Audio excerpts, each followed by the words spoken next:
it requires a password. So, ilalagay mo dito is yung ginawa natin kanina na CCNA. So, yan.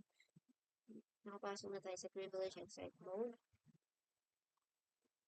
Now, let's try to generate some syslog messages here by enabling an unused interfaces. Since we are connecting to R1 via the G00 interface, if I shut down that interface, the tuning connection would of course cut off. So, try sa FD. Type in G01. With G01, then type no shutdown.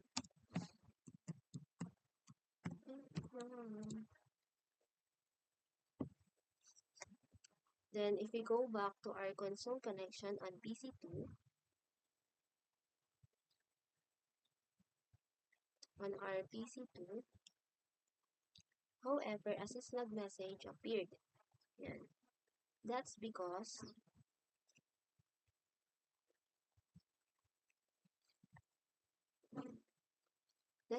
by default syslog messages are not displayed over VTY lines. Then let's change that by punta tayo sa ating PC1. Type natin muna to and muna tayo.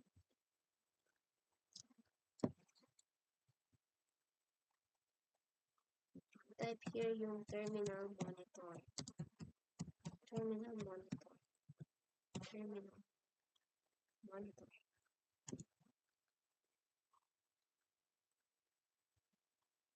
It will enable syslog messages to the VTY lines through this command in terminal monitor. Then type here on FD. Next is sa G01 interface tayo.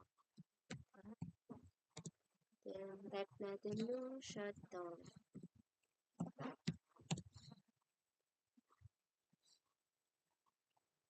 Now it will display here the message over Telnet as well as over the console. So yan, nakita nyo na message na here.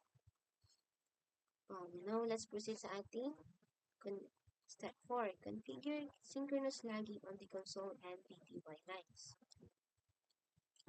Synchronous lagging is a little difficult to recreate on Packet Tracer, but without it enabled, if you are typing something in the command line interface and a syslog message appears, the syslog message appears right in the middle of what you're typing, and it becomes very difficult to read your commands. If you enable synchronous lagging, if a syslog message appears in the middle of you typing a command, the iOS will then rewrite the command on the new line below the syslog messages, so you can read it clearly before finishing and entering the command.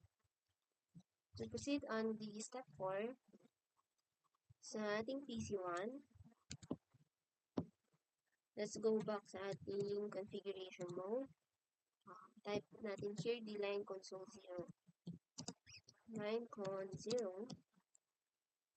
Then type lagging synchronous.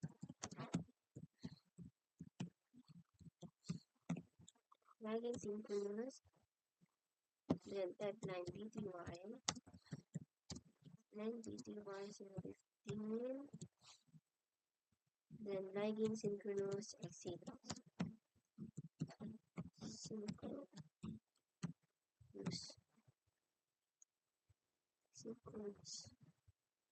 Then type natin here exit. Next, let's proceed sa ating step 5. Enable lagging to the buffer and configure the buffer size to 8,192 bytes.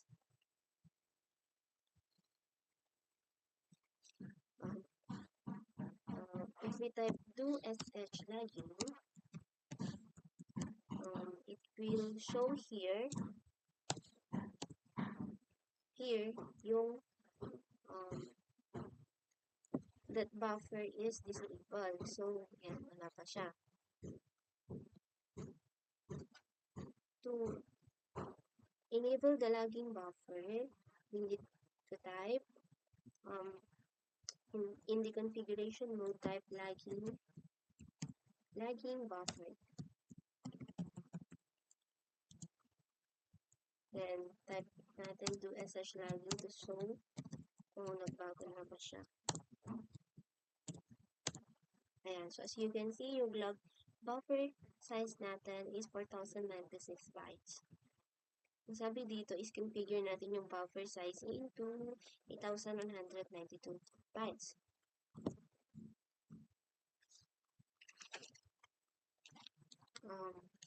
The command here na gagamitin natin is dito sa ating configuration mode, type lagging buffered on the size 8192.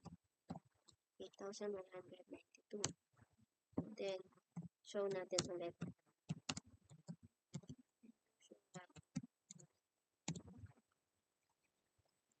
Enter. So, as you can see, yung log buffer size na natin is 8192 bytes. So, napalitan na natin siya. We can now proceed sa step 6. Enable lagging to the syslog server SRV1.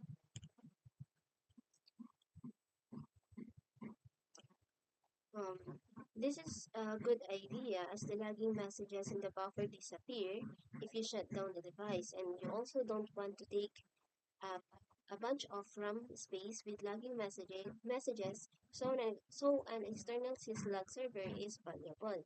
So, para magawa natin to, dito sa ating PC1,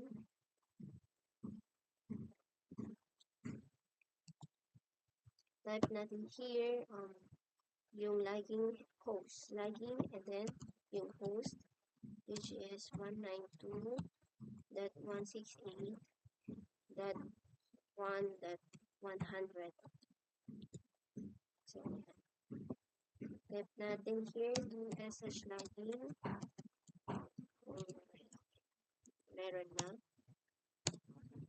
So, ayan. So, you can see, lagging to 192.168.1.100. So, post na siya. Next naman natin gagawin is, let's shut and no shut an interface and then check on the server 1. So, yan.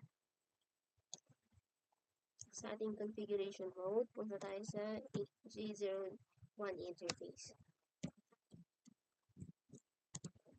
Then, shut down natin. Shut down or shut. Then, no shut. No spelling. Shut down. Tapos, no shut down natin ulit. Or no shut. Tapos, shut down natin ulit. Then, no shut. So, para makita natin to, check natin yung ating server 1.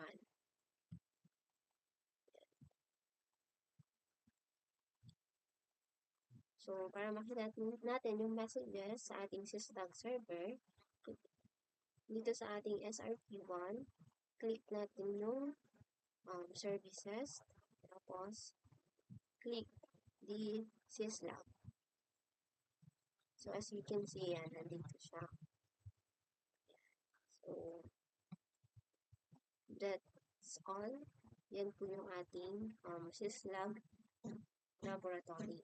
So, thank you for watching po.